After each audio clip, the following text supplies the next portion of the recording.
Right. Awesome. Welcome, everyone, to our first episode of Essential Voice, featuring our author and guest poet, Kai Coggin. Hi, Kai, how are you? Hola, hey Edward. I'm great. I'm doing awesome. And I'm so excited to be here for the very first Essential Voice representing FlowerSong Press. So I'm Nice, really, nice. really excited. Thanks for having me. Yeah, we're gonna do this in a way that we want to, set the tone for future Essential Voice gatherings where it's organic and it's a one-on-one with you, myself, and the author. And I've known you for a while. Yeah. I've actually followed your poetry for quite a while, and that's I think how we made the connection as well. Um, you're very, very important to me when it comes to poetry and healing and community and activism. I Mm. don't know if you feel that way about yourself, but you do present yourself in a way as a healer, and it's important, and you do that weekly also, with your weekly poetry event, and we're going to talk about that a little more, but I want the audience to know a little bit about you. Um, so you were named best poet in Arkansas by the Arkansas Times. That's amazing. That's Yeah, that amazing. was that was pretty cool because Yeah, it yeah. it was chosen by the readers, and so it wasn't necessarily like the editor in chief of the Arkansas Times, but it was voted by people here in Arkansas. So that was pretty cool. I was pretty excited about that. And you were awarded the Governor's Arts Award in 2021. Was that part of that? No, that was a totally different award, and that was chosen by the governor and the Arkansas Arts Council. And that was actually for my work that I do with the children. I'm a teaching artist, and I teach poetry to thousands of kids all over the state every year. And so that was starting to get noticed, and that's what that award was for, the Arts and Education Award. So that was awesome also to win. That's neat and well deserved. I of course I'm a big fan of poetry. I'm a big fan of poets, and I get excited when I see friends and people doing the good work get Yeah. recognized, and kudos to you, and it's well deserved, of course. I don't want to sound too rehearsed talking to you, because that's not Yeah. me. And we talked about it a little while ago about the whole introduction and stuff like that. But you do live in Hot Springs National Park, in a mountain village, Yeah, right? I do. There, and In a mountain in a village. mountain village, in a I've never valley heard of it. a small mountain. There, Let's yeah, put there you it go. in a valley So of a small mountain. it's the mountains here they're pretty short, but they're still mountains, and they're very old mountains. It's the Washita Mountains, and we live on a place called Peaceful Valley, and it's literally the valley of these mountains. And so we're in this little cove, this little bowl of beauty, and I'm just so lucky to live here and get to write about all the things that happen out here. Like today there were 12 deer running across the snow. And I was like, oh my God, that's the most beautiful thing I've ever seen. But things like that happen all the time. And I'm constantly saying, oh my God, that's the most beautiful thing I've ever seen. And so I'm very lucky to live in this hidden gem, Hot Springs National Park. That's neat. And Yeah. and I think that because you're an artist and a poet, you continuously see that as beautiful, and you don't take it for granted, All right? right. Absolutely. Because people go about their day, and they don't really, I think, unless they're an artist, acknowledge the little things, like a new growth in a plant, or a new flower blooming, or the different clouds and their shapes. I think that's the poet in us, and the artist in you, and stuff like that. And it's very neat when you start to think about it, and it's also kind of sad that not everyone thinks that way.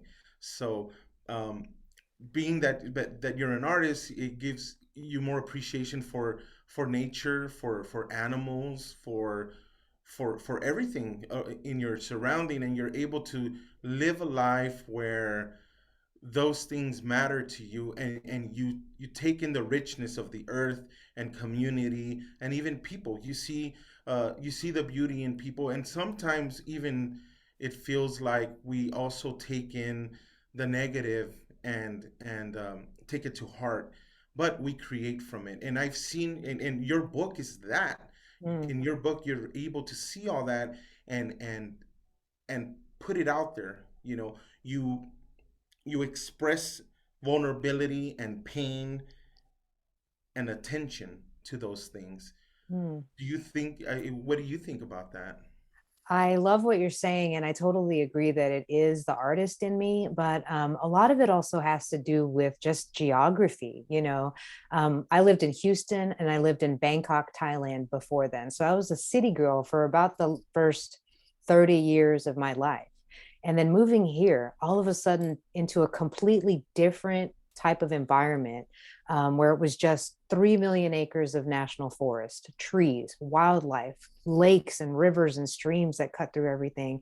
It just deadens the noise that the city and that energy and that vibration can put on you, and it takes a toll when you're in the city for a long time and you don't get to see these tiny things. You don't get to slow down and notice a caterpillar eating a milkweed and turning into a chrysalis and becoming a monarch. You don't get to take the time to do that because you're in the city and it's so go go go, rush rush rush everywhere. So that's a big part of it. And because I feel so privileged to live here where I do as much as I can to share glimpses of this natural world on all my social medias. Like even today we had an ice storm and I was out there taking pictures of the birds, and we had a chipmunk, a woodpecker, a cardinal, and a dozen goldfinch all eating at the same time. And it was just like this interspecies meal at a snowy table, but I didn't want to just keep that to myself. I'm not greedy with beauty. if i Right. if i see beauty, I want to share it. I want to push it out to the world because people are hungry, man. People are Right. hungry and it's a dark ass time. It And is. we need beauty, we need light, we need to remember that we're all together and things are still growing. There are still babies being born, there's still springtime and flowers and love. It's still there. So yes, I do live here, but I want to bring people in. I want to show a little window to this world. And it is a dark time and we process a lot, and I processed a lot writing this book. And it was because I live in this place, in this environment, that I was able to reflect these small natural things like planting seeds in our garden for the first time, and dealing on the same hand with hundreds of thousands of people dying of COVID. and Right. and I could put that into the same poem sometimes. Yeah. So it's this microcosm macrocosm, the microcosm of this little world that my beloved Joanne and our little dogs and I have created here, Yeah. um, to reflect on the macrocosm and sometimes the chaos that is the bigger, larger world that we all live in and that we're all fighting through. So true. And I was born and raised in Los Angeles, and I didn't really know much about nature. Yeah, I me too. didn't know names of trees or names of certain plants and stuff because it just wasn't there. And the hustle and bustle of the city life, you kind of just push that out of the way. Mm-hmm. And I try to think back now, and I remember that outside of our flat where we lived, we had a rose bush, Mm. and it makes me happy to remember the rose bush. And then I start to think what else was around me. and Yeah. and and I don't think there's lots and lots of people that will never really know unless they're searching for it. And I think your poetry brings it to their home, and they read it, and sometimes like they might even research a word or something that you mention in your poetry, and they learn it, and they might want to see it someday, and go out there to the woods and into a small mountain, and look those things up because they don't. because maybe it made them feel good reading the poetry, Yeah. and that's awesome. So we'll get back to speaking more and talking about what you're up to, and what you have going on. But we'd love to listen to you read poetry, because it's that's what we're here for. We want to, Okay. thank you. Thank you. Thank you so much. I just want to say, as a Flower Song Press author, how honored I am to be a part of this family that you have cultivated, Edward. And as the first author on Essential Voice, I know that I can probably speak for all of us in this familia that we are so thankful for the work that you do, and the work that Lily does, and the work that everybody behind the scenes does, and Victoria tonight, that everybody behind the scenes does at Flower Song Press to bring these unheard voices, these voices that are on the margins, up to the forefront of our literary conversation. So I just wanted to start my reading by saying thank you. And thank you for all the work that you did with me to bring this book out into the world exactly how I wanted it. And I know I'm picky and I'm a perfectionist, and you walked with me step by step. So thank you. The first poem in this book I wrote on the very first day of the pandemic lockdown. And it sort of takes the reader through that very difficult year of 2020, where we suffered COVID deaths. We went through the summer of protests and the US presidential election. And I'm hoping that when you read this book, that it brings a sense of healing and a sense of hope. Though we're not completely out of the pandemic yet, we did turn a corner. We've turned several corners. We turned our faces back toward the light. So I'm going to just start by reading some of the poems, and it takes on a sort of chronological view. A lot of my poems did happen here at home. I wrote them here at home because we couldn't go anywhere. So I'm going to start in the garden, where I spent a lot of time with Joanne, my wife. This is called Planting Seeds and Tasting Flowers During the End of Days. We plant seeds in the rain today, a slow drizzle falling on our faces as we bend over the little herb garden bed. We share a pair of green knee pads, both wearing one on our right leg like the uniform of some rogue gardening gang. The rain beads on our slick jackets as we sprinkle arugula, spinach, basil, thyme, and I cannot help but think of the ancient line about the wise man planting a tree under whose shade he will never sit. And in these days of darkness and death, is this simple act of planting seeds an act of survival? I pull myself from that thread of thought and come back to the rain, falling gently, the cool breeze and my gloveless hands. How I want to feel the dirt cake in my palms with meaning. I want to feel the earth merge with my skin. I want to take in this cycle of birth and blooming. I plant my palm full of seeds and shuffle the soil gently with my fingers, like a spell of hope cast in the grains of terra. We plant red star and white cypress vines for the hummingbirds, and I can already see them climbing and striving and swirling the stone wall and bamboo, spilling over like a watercolor. I go inside and pour us each a shot of soft rose liqueur in the hand-printed, hand-painted geisha glasses that I got in Japan. We swirl our wrists like climbing vines and taste flowers. I learned that when you cheers with someone, you always look the other person in the eyes. And her eyes are so blue out here in the new day against the gray. I kiss her, and the rain kisses our cheeks and kisses the newly buried, soon to be herbs, and our first seed planting phase is done. Bring on the sun. Phase 2, up in the new bamboo walled garden, is a little more technical, less willy-nilly, serious business.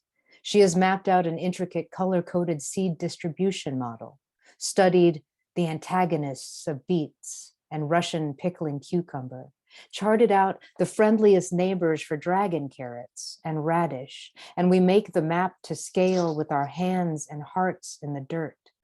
She handles the climbers, trellis training them even as embryo, the snow peas, the empress and sultan green crescent beans, and who knew that these tiny things could be so majestically named?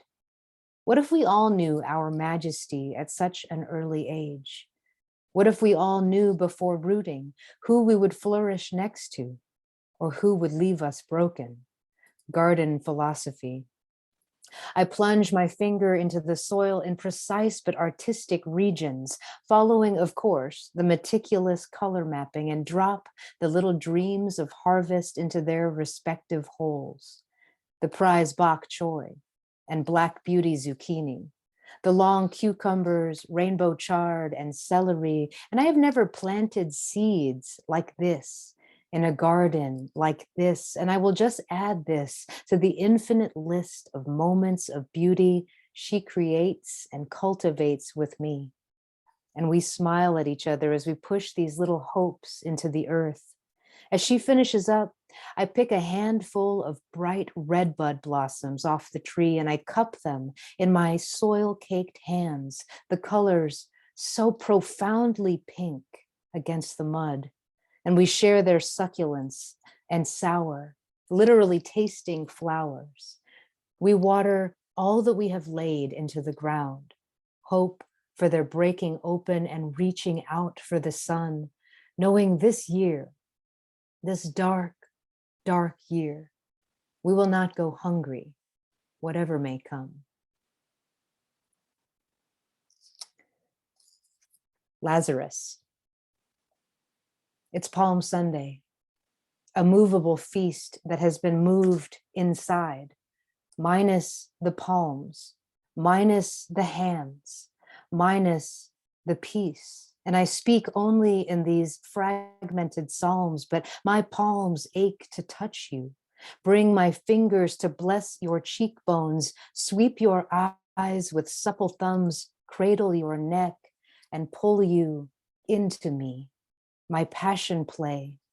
I lay myself down at your holy feet, bend my fronds under your weight, Lazarus me with your kiss. The lines on my hands shape words into worlds that want to blend with yours. Fortune tell, a sense of longing and loss, and we are just islands of want. Around the world, palms are empty, in waiting, in desperation, in quiet, prayered plea. We scrub and we scrub, soaping the hope that we will not become casualty. And lately, this theme pervades all of my poetry. These hours, days, weeks, months in solitary. The fox comments on proper burial procedure at 10,000 dead. I rake a path through the woods. I change the energy of the land, move leaves and earth with the sweep of my hands. Layers of seasons, crunchy brown, the wet year before, yellow decaying until I hit pure ground, dark dirt. Winding and curving the soft, wet forest in silence, one rake uncovers the sun-bleached bones of a quick fox. Years white fading, blaring bone bright against the mud-colored floor. I see the shape of him, the movement, the grace of his fossilized grandeur, his delicate hind leg, maybe a shoulder, blading through the grass, vertebrae articulating something I haven't the words for yet. I pick up a tiny white backbone, hold its weightlessness in my palm, turn it in my fingers against the glint of fading day, and I remember the headlines out of New York City this morning. Contingency plan. 10 coffins for each trench. New York City Park. The words dignity and only temporary flash in my eyes as light bounces off bone, and there is nowhere to bury all the bodies. There's nowhere to bury all the bodies. I think of the American shut-ins, balcony howling in unison each night into the open sky to thank the essential workers, beating their pots and their pans and their hands together like the tribe vibration is returning to them. The thread is thicker than the threat that connects us all. My heart sets itself on fire and I howl. I scream so loudly the birds explode from the trees and the mountain sings back to me. Ow! I lay the fox vertebrae back in line with the fox spine. I leave him as whole as I found him. I cover his bones with the pure black earth. I hope our 10,000 dead countrymen receive the same dignity, wholeness, and rest.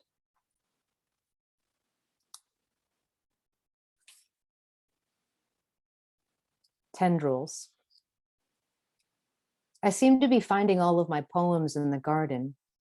This isolation from people has me speaking in the language of leaves and leaving. This morning, I find my poem in the raveling snow peas, twisted up in their reaching, their climb and striving up the guiding trellis, all tendrils and swirl, all growing and beauty unfurling more and more each moment, the way I reach for you, more and more each moment, all wanting and ache unfurling, the way my gentle tendrils reach and ravel into the space between us.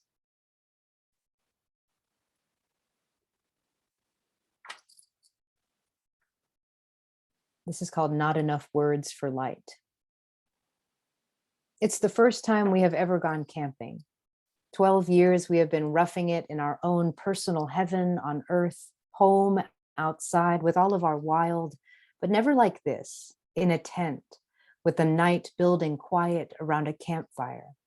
There are logs burning, crackling like our tongues against the darkening sky, and you tell me we will be able to see the Milky Way from here. It is one of those lights out campsites that cultivates stargazing, and a galaxy hangs from my heart and spins towards you. A veil of lights drops or lifts or suddenly manifests from the ground up and all around us, as though pinpricked holes were cut in the grass and in the trees. Everywhere, there are tiny little dances of floating light, not just summer night firefly light, but every branch of every tree lit up and sparkling, like glimmer never knew its definition until now. We walk across the meadow to sit on the hood of the car, a drive-in movie of movement and flight. We face the wall of trees that hugs us from all sides, and we chase the shooting flames of bioluminescent beings seeing each other, calling out with the sex of their colors, blinking their lust like a song into the breaking open night. Oh, to make light out of our bodies like this, just by breathing, chemicals reacting like this, like us, and how the light show becomes a blur because above the tree line, spread across the dome of night, are millions and millions of flickering stars, all shimmer and shine, speaking the same language as the fireflies. Illumination rippling up and out in cosmic waves, a slow dance into the infinite from grass to trees to glimmering, glinting night sky. And there are not enough words for light to embody this moment, not enough synonyms for shine to describe something this divine. And yes, we sat in wonder, and maybe we slow danced, and maybe we kissed. And poets wait their whole lives for love scenes like this. And even in this earnest retelling, remembering sleep underneath all of those stars, rolling over into your arms and waking up covered in dew. My smile is the Milky Way you can see from here. And it shines, darling. It shines for you. That poem makes me happy to read. I'm gonna read a few more. So this book, it's a chronicle. It takes you through. And when we were hitting lots of milestones, I was writing about it. And this is when we hit 85,000 dead Americans from COVID. And what's very surreal is that now, 2 years later, we're up and over 10 times that number. We've lost 894,000 Americans, and over 4.5 million worldwide. And so this poem is called Unbuoyant. When there are no more tears for the dying, where does all that salt go? Does it melt back into the bodies of all who are left? Do we swallow down an ocean for her and him and brother, papa, auntie, love? Do we become more buoyant in our numbness? How do we memorialize the names of 85,000 strangers? Even just to say all of their names out loud in a stream would take days upon days. Can you imagine how long their lives would be strung up end to end like that? Like those paper dolls that hold hands, unraveled.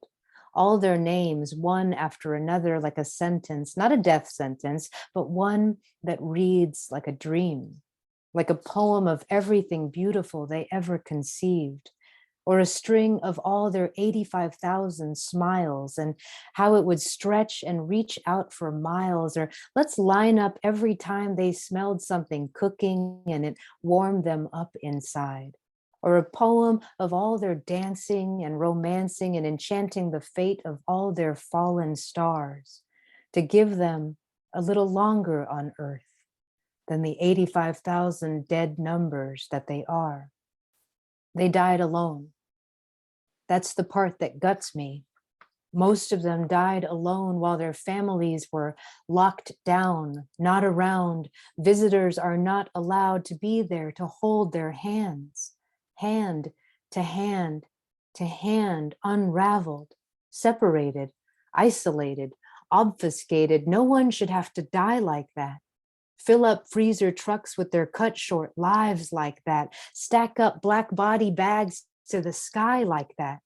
Yet here in America, the numbers still rise while states reopen to capitalize, because the American dream is there for the chasing, and there is no quarantine strong enough to stop this erasing of lives, because half of us wear masks and stay home, and half of us, them, think it's all just a lie. Round and round this plague will flow. Where it stops, nobody knows, but mark this day for all of the dead, and mark tomorrow, and tomorrow, and tomorrow after that. When there are no more tears for the dying, where does all that salt go? Does it melt back into the bodies of all who are left? Do we swallow down an ocean for her and him and brother, papa, auntie, love? Do we become more buoyant in our numbness? Because today I sit at a table of salt. I turn my back to their names and I become a pillar of salt. I open my hands and I search for paper dolls, for fallen stars, something, someone to reach back.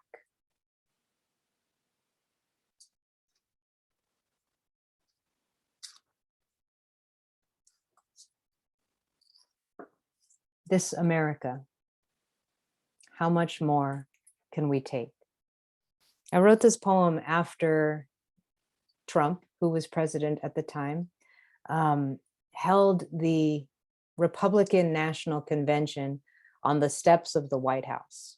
And after the shame and the agony, the summer of protests, and him holding up the Bible and tear gassing protesters, and everything that we went through in 2020, the collective trauma of it all, I had this righteous rage, this righteous anger, this sword that I needed to pull out.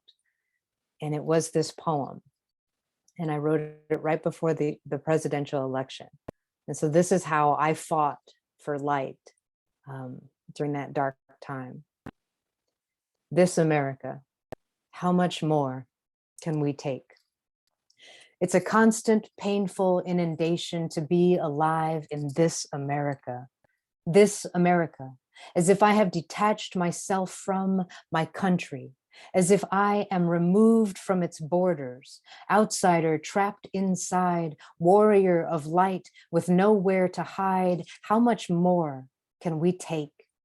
This America, its spacious skies choked with the ash of 1,000,000 acres burning. Climate change deniers keep the fires raging higher. Everything tinder, everything silver cinders and smoke. Black out the sun with the arms of falling redwoods. Ancients collapsing with the weight of humanity's collective disregard. How much more can we take? This America, its amber waves and waves of pain. Every day a new horror, every day a new shame, another slashing of our human dignity by the hands of the heartless minority in stolen power, a regime that viciously stamps out American dreams and build walls of broken glass and silenced screams, brandishes weapons of fear and hate, and teens with AR-15s, turns our stars into swastikas in the bright of day. This is America 2020, and I cannot look away. He turns the people's house white, white, white, white, holds an authoritarian ego convention on the sacred steps with floodlights, blinding out the darkness that he created as savior for the radical right. How much more can we take? This America, from sea to once shining sea, we are a sick country, quarantined, suffocating in a public health emergency. Our passports no good for travel internationally because we have no handle on this ravaging disease. 300,000 will die before the end of the year, and the world laughs at our dictator in chief as he says, what a very good job he did. The very best job ever he did, better than any other country ever he did, better than humanly possible and every other fucking superlative. The most robust testing, lie. It will just disappear, lie. China virus, China virus, China virus, racism. I provided the most ventilators in PPE, lie. Cases are going up because testing is going up. Gaslighting. Maybe try drinking some bleach, hydroxychloroquine. Oh, please, I will have the best vaccine. Lie. Children are virtually immune. Lie. And we send in the teachers to die for the economy. How much more can we take? This America, its purple mountain majesty turned bloody bruises, turned tear gas and rubber bullet blush, turned crush under the foot of brutality's boot, knee on his pleading throat, George. Shot 7 times in the back in front of his children, Jacob. These men, these black men, these black fathers whose martyrdom is unfounded, unfound fathers lost to their existences, holes in their former lives, to teach us a lesson that just keeps repeating and repeating that you cannot be black in this America and stay alive.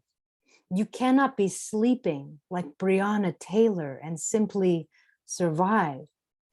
Hashtags stitched up to the stars like barbed wire, and we have fenced ourselves in with all our collective history and our hate to look each other right in the face until each side screams for a civil war.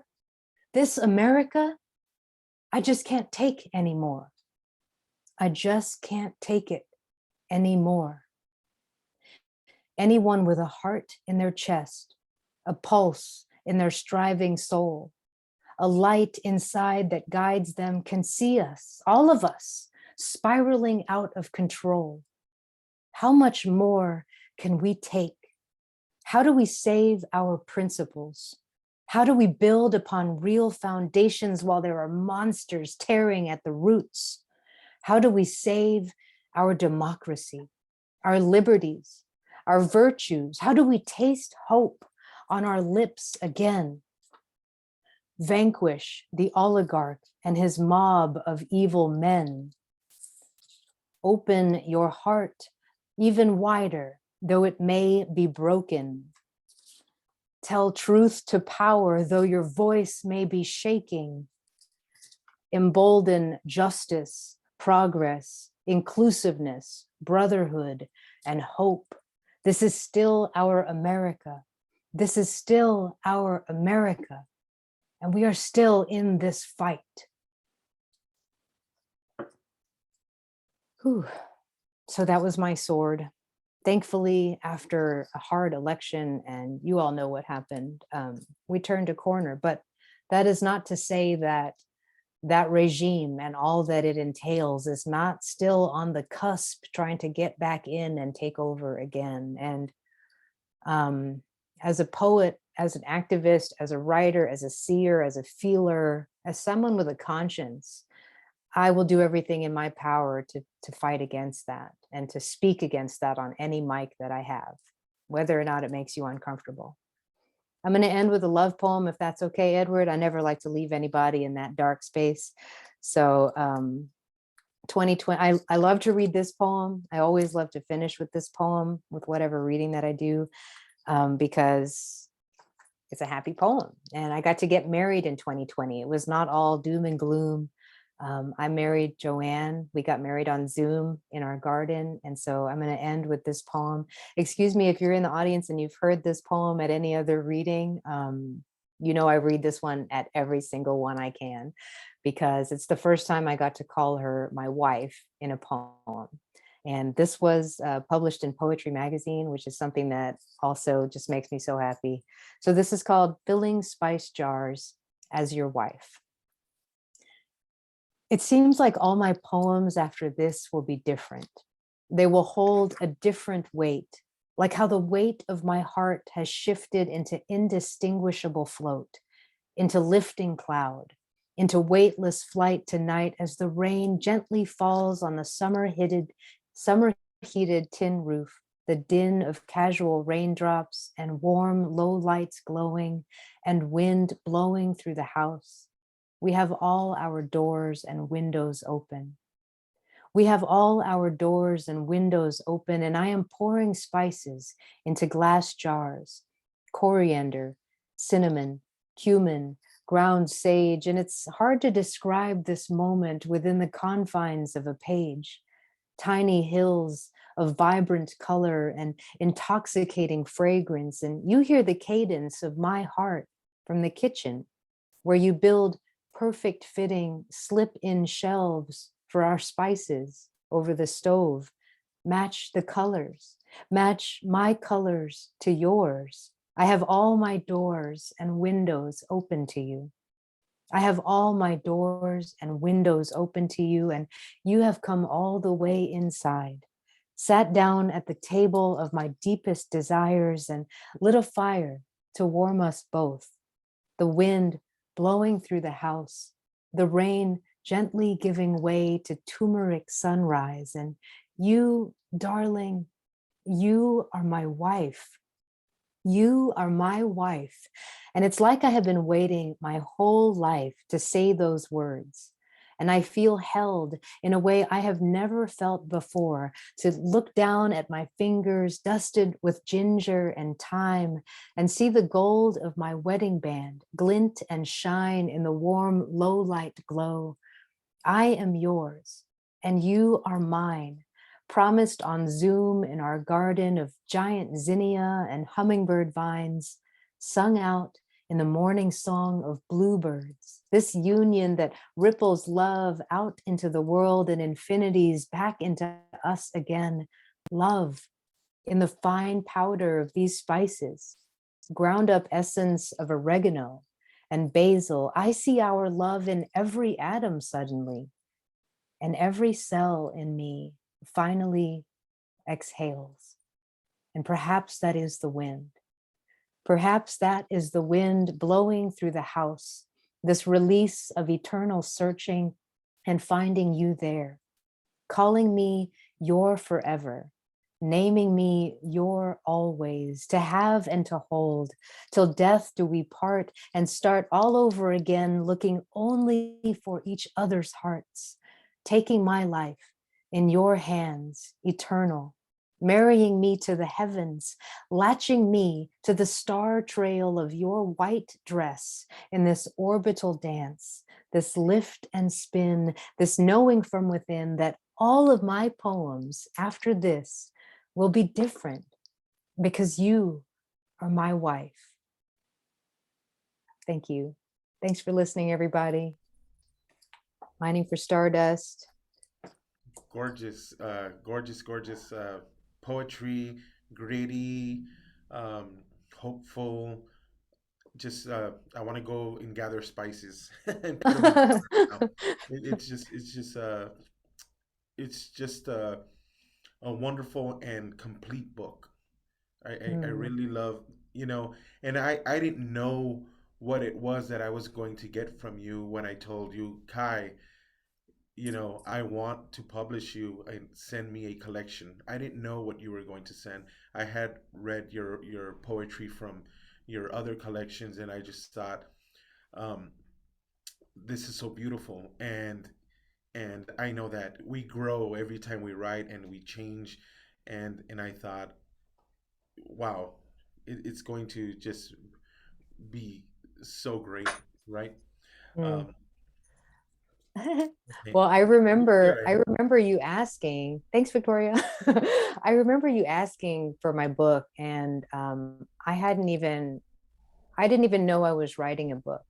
I was just surviving. I was hosting Wednesday night poetry virtually, and I was writing a poem every week to introduce the series. And I was just going through it just like we all were. And all of a sudden, it was this community together going through all of this collective trauma and loss of hope and grief, and then finding hope again in this like roller coaster of emotions that we went through together.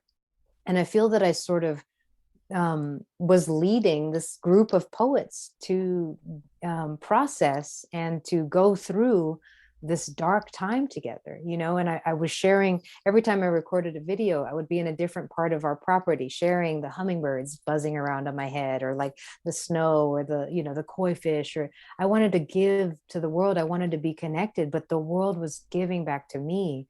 And so this book really happened organically through that process of going through the pandemic with Wednesday night poetry, and I remember you asking in August of 2020, is it done yet? Like, what do you got? Send me something. And it wasn't done yet, Edward. And I was like, nah, man, it's not ready. And that's because we were still in the dark. We were still in such a dark time. The summer of protests was still happening. And the election hadn't happened yet. Trump was still president, and I will never leave my readers in a dark space, even if I'm writing about something that's awful, about school shootings, about kindergartners getting killed. I will never leave you in the dark. You can count on me for that. Whoever's out there, whoever's listening. Um, I just never will. And so that I had to leave this dark time with a little bit of hope at the end. And so thank you for your patience, for waiting until, January of last year to get this manuscript and really start working it and working it with me. So yeah. Yeah, I just knew it was brewing. I Right. just felt it in my heart, and just from reading there was a time where you were tagging me on your poetry, and I was just like, wow, it was just like things that uh, something that I was reading that I needed at the moment, Mm, right? And so it just did that for me, and so I knew that it was important to see something else come from you. And I was fortunate to bring you on to Flower Song Press. And Flower Song Press isn't Flower Song Press without you know without you and all the other authors and all of the works that in writings that they have given to the press. But like I was telling you earlier, your poetry is a conscious art. It's like if you took a haiku and the beauty of that short poem and just expanded on it. So it's your poems are a haiku expanded, a conscious art, and Mm, a healing. And you know, I believe that every poet has an epic line in them, but from looking at all the comments on the side while you read, you have several. mm. There's a lot, and it's nourishing, and sometimes it's something that we need to hear. And everyone that has listened to you in the past or have read your poetry may not be on the same alignment with you when it comes to politics or things, but you speak with a truth. You know, you're not doing the 45 rhetoric where you're just promising something. You are telling it like it is, and it comes to us in a way where it's not so much a slap in the face than it is a teaching moment. And Mm. so the beauty of poetry and going into your collection is that you can reference it, you can go back to it, it'll be relevant for many many years. And I think it's an instant classic, your book, and it Wow. should be taught in all the schools and universities. um, you know, because it's that type of book, it's that type of message that you put across, and you sprinkle it with a lot of love. There's a You lot know, of love. Yeah. there's a lot of love. You know, There's always love. There's always some there is. nature in there, but we're There going is. through such a hard There is. time. And I appreciate you saying that about being kind of, it's historic. I mean, it's a historical, it's literally a history of what we went through together in Right. 2020. And Right. you can go back to it. And I remember someone in a previous reading that I did say that, it was like a time machine. Reading it is like a time machine. You go back there and you don't really realize the things that you may not have processed yet because we're still so deep in it. And if you're a parent, or if you're a teacher, or if you're a nurse, or if you're any of the above essential workers, you're still in those trenches every single day, So it's hard to give yourself time and space to process all of those emotions. And like I said, I have that privilege of living out here in the woods in a semi secluded area, where I can experience these things that are outward facing and global situations and politics and what have you, but I can take it into my heart and I can process it through a flower or the trees, or something will help me reach a bridge into some kind of understanding, that I consciously and intentionally put into these poems. And as you said about colleges and universities, I am happy to say that it's going to be taught in probably 7 or 8 different colleges this semester. And so if that's something that you want to do out there, please contact Edward at FlowerSong Press. It's already being taught in a lot of schools coming up, because it is something that can also be accessible. And that's definitely a hallmark of what I try to do as a writer. I want anybody to be able to pick up one of my books and understand the poems. I don't want them to be puzzles. They don't have to be an MFA student to understand my poems. They don't have to have literary references or allusions or whatever. They can just read it as a human being, a feeling, seeing human being, and understand these poems. So they're accessible to anybody, sort of like Mary Oliver or Maya Angelou or Joy Harjo or Edward, your poetry as well. You write about difficult things, but when I read your poems, I can understand them on a human level. That's why I call you brother. Yeah. Yeah. It's very approachable, your Right. poetry. Yeah, and I Thank wanted to you. go into that with you before we get towards the end of Essential Voice. We also have a Q&A tab. If anyone wants to ask Kai a question, we can do that. And I also put a poll out there for y'all. Just, you know, get everyone involved. But you work with children, you work with the youth. I And do. how do you tackle the difficult, things that you write about and introduce it to the youth? I know that I've had difficulty at times when I've been invited to speak with like elementary school children and stuff, because I look at my poetry and it's like, how do I, get this to them to a point where they can understand. But you work a lot with the youth, and you do a great job of it. So what's your what's your take on that? How do you communicate and get to their level with what you write? Um, I personally will write poems for different age groups that I work with. So I have a set of poems that I use for elementary and early middle school. But then when you get to seventh and eighth and high school level, they can read what I'm writing. You know, parents might try to ban it, but they can read and understand the poetry that I'm writing, especially high schoolers. They have already such complex understanding of society, of social cues, of the world, of politics. They have TikTok, they have I don't even understand TikTok, but they understand so much, that parents and society sometimes tries to hide from them.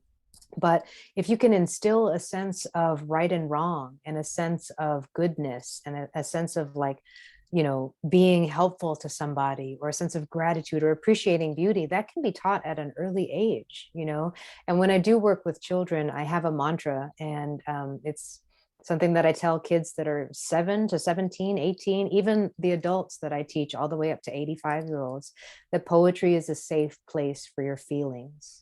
And it's a great tool for all these other things, for language and syntax and diction and alliteration and all that. But by and large, for most of humanity, what they need from poetry is a place for their feelings. If they're writing it, they can put their feelings on that page and not have to carry it around in their head, on their shoulders, or in their heart anymore, because it's on the page. You can release it that way. There's a catharsis that happens when you transmute pain into creativity.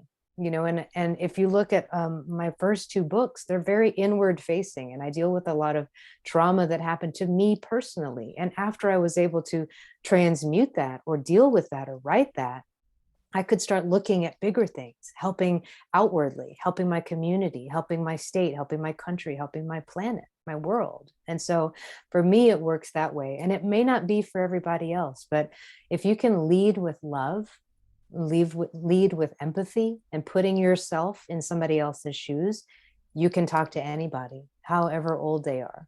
I had a keynote address with the First Lady of Arkansas, and we were on the same page when it came to speaking with kids. So I can talk to, I can just shift, I can code switch, I can talk to any group depending on what situation or community that I'm in. And that's also because I just lead with my heart. I speak to each person instead of each, I don't even know what. I just speak to each person. And so that's something that really helps me too when I'm teaching, especially with the little ones. They have so much to say. So they just need someone to listen. So true, so true. And I was going to ask you, but you answered that. Is how do you do that with the adult? But it just it's there. And so before we go into a section of Q&A, if anyone has questions, you can add it to the Q&A tab, or here on the side if you can locate it. But what's inspiring you right now, and what are you working on right now? Maybe tell us a little bit about Wednesday Night Poetry, which you haven't missed, or there hasn't been a miss since February 1st of 1989. That's Yeah. amazing.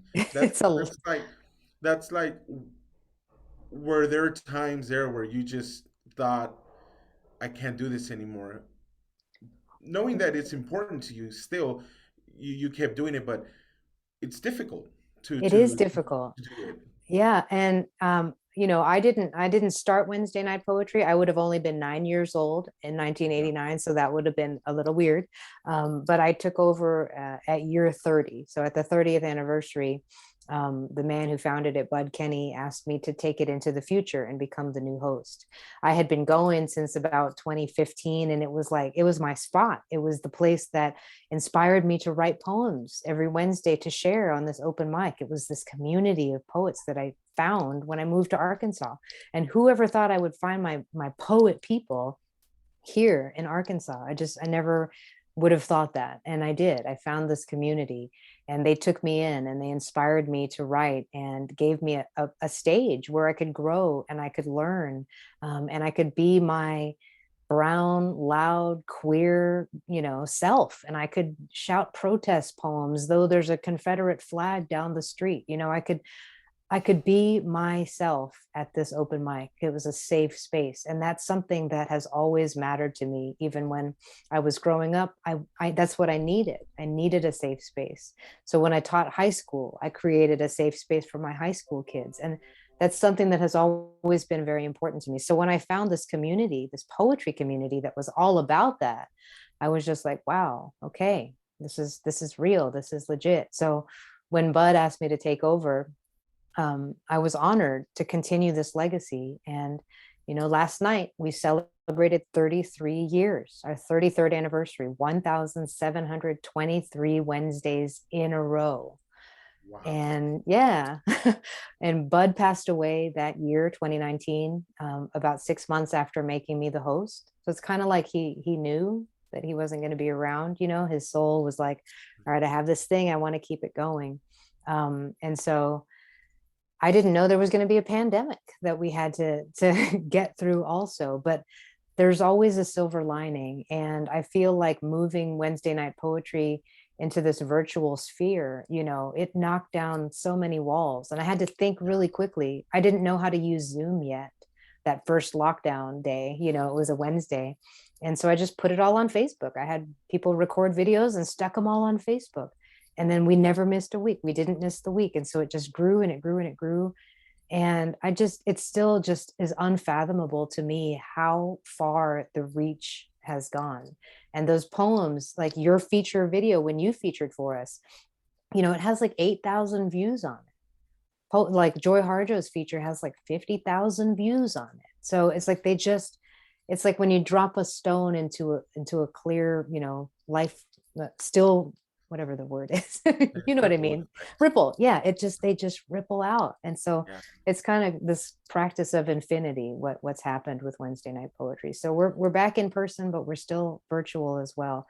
Next Right. week we'll have it virtual, and Kashiana Singh and Indran and Angelina Signs, and there's some amazing feature poets next week. So Yeah. yeah, And nice and plug for that. Thanks, and, it, and Edward. it's beautiful because you can always go back, and if you missed, a feature, you can always go back and listen to them again and again. And you know it, people will go back if they missed this, and go back and listen to your poetry and what you're talking about, because you can read poetry and they could catch you reading poetry again, but the conversation and the genius of the poet that you are, um, there's a lot of tidbits that you add to conversations that are important Mm. and just awe-inspiring. And so that's pretty cool. I see that there's a couple of questions here, from Teresa Gallion. We have a question: do you write as a daily ritual, or do you write when the muse randomly drops in? Thank you for the question, Teresa, and big shout out to you. I love your spirit. And so I write daily in April, only in April, when I do the National Poetry Month 30/30 challenge. That's the only time I really challenge myself. Okay, I'm going to do a poem every single day. And for the rest of the year, it's just whenever I am struck by some sense of wonder or awe or beauty or rage or anger or something that happens in society that I cannot be silent about. That's when a poem will just come through me. Sometimes a poem will just sit in my head for a long time and marinate, or I'll find an image that just stays there, and it just stays there for a little while until I can connect it to something else, and then it'll just appear on the page. So definitely the muse whenever that hits me, and doing the 30/30 challenge in April is the daily thing. So thanks for the question. Another question from Bonnie Nickel: will there be a book of poetry taken from your classes with children? That's a great question too. And because the poetry that when I'm with the children are the ones that are writing the poems. And I do have a lot of their work. But because they are on topics that are so personal, there's a lot of stuff that I have to do in order to get permissions to use their poems. So right now, I'm not really thinking about using their poems for any kind of a book, but I do have a couple of children's books that are marinating in my heart and in my head right now. Because there's just so many cute little characters that I live with, here in the forest and stuff.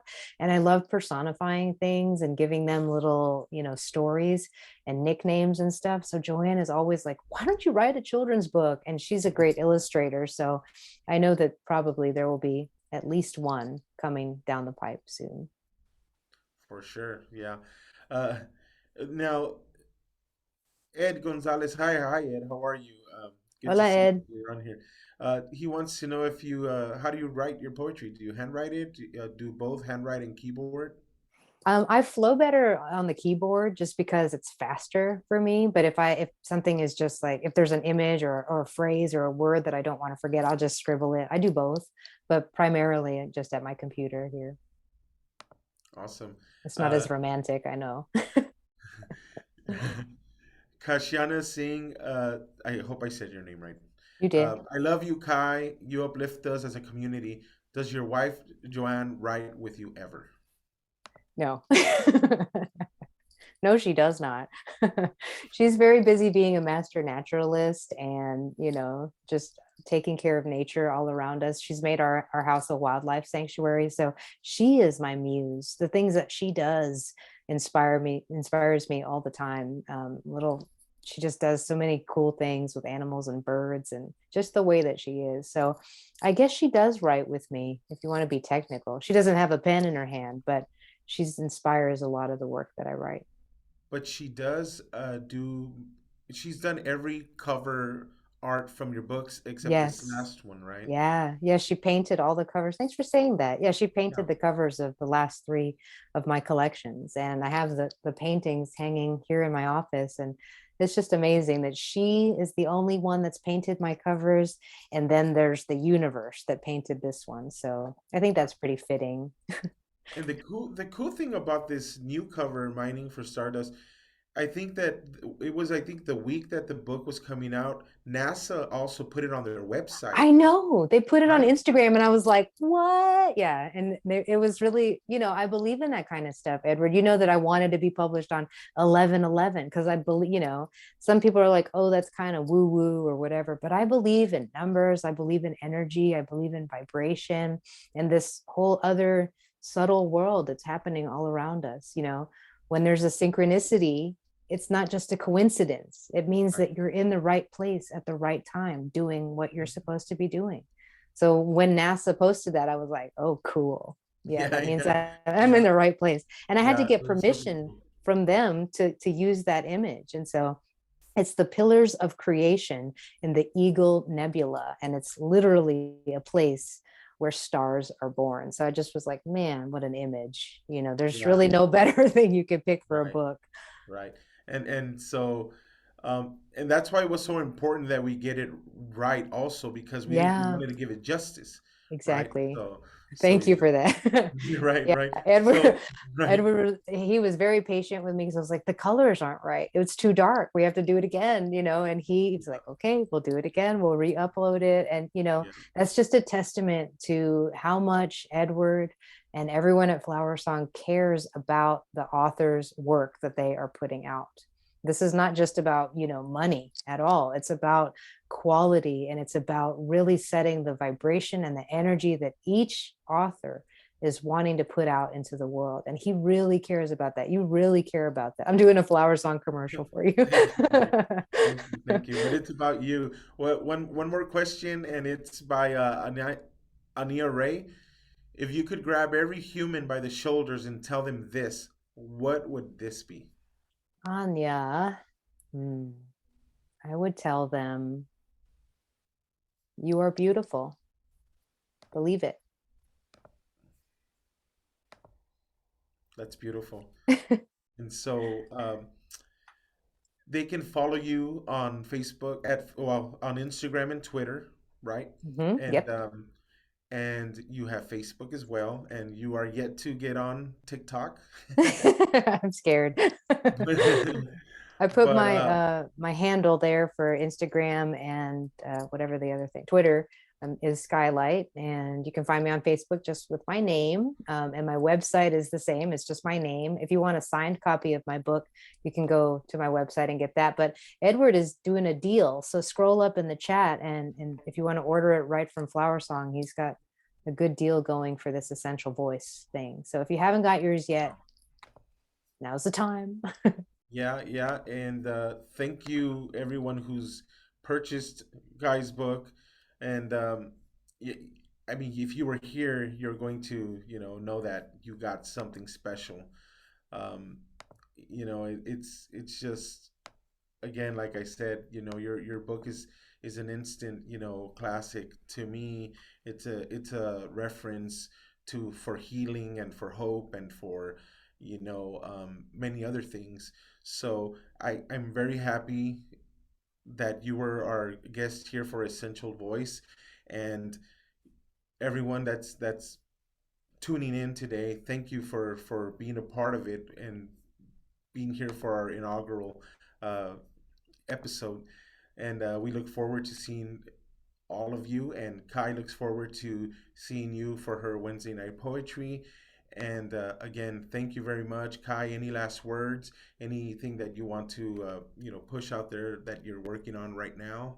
I just want to say thank you. Thank you for taking the time out of your night. Edward, thank you to you. Thank you to Victoria and Lily. But everyone out there in the audience and that's still here in the chat, thank you for being here and sharing this time with me. It means a lot to me to have an audience, even during these weird times, to feel these poems delivered, but that they are actually hitting into people's hearts. And I can see, I haven't read the chat yet, but I can feel it just from being in this space and sharing this energy with you. So thank you, everyone out there that came tonight. I really, really appreciate that. And I just want you to stay safe, take some time for yourself.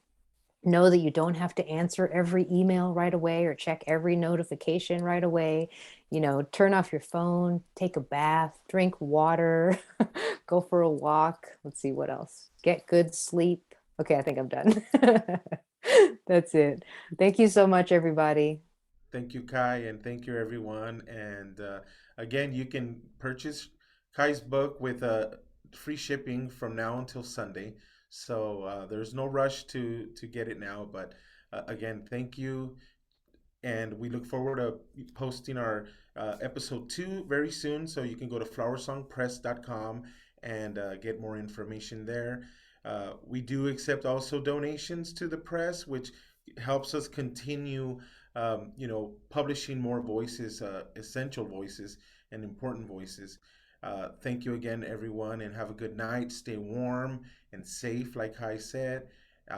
Good night. Thank you. Good night.